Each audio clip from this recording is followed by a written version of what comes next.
In this video, I'm going to talk about version control and automatic version downloading. This is a paid feature though. So when going to application settings, you'll see a version field and the download link.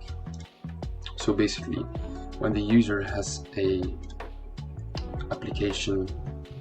runnable application, for example, that has the version 1.0 and the latest version on the dashboard should be 1.1, they will be redirected to this download link.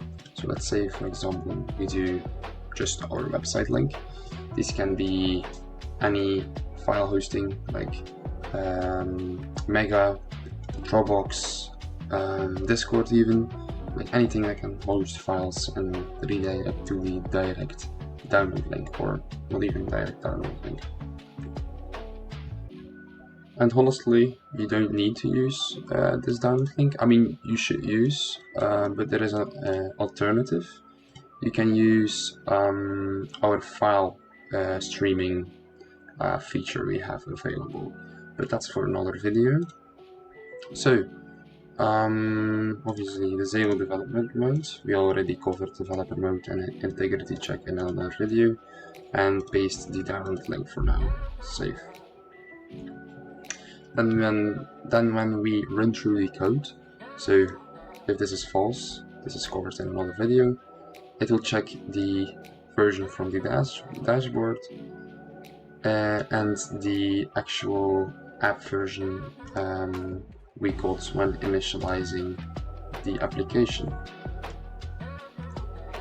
So when these are not matching each other, it will give a message that a new version is available, this version that we got when initializing.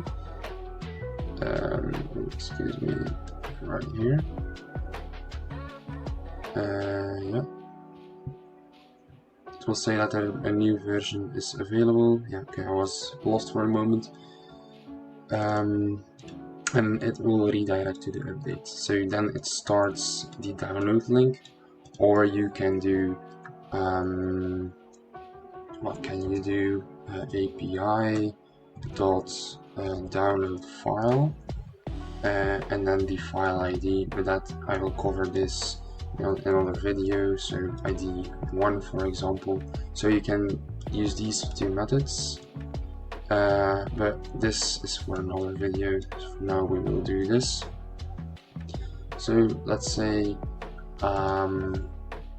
the user is using an outdated version and we released to a new one, but they didn't get the most recent file yet. So let's save this, 1.1, save, and the user is running the file with version 1.0.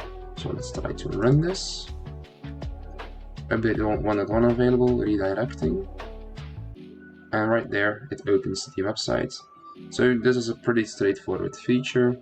So yeah, thank you for watching. Cheers.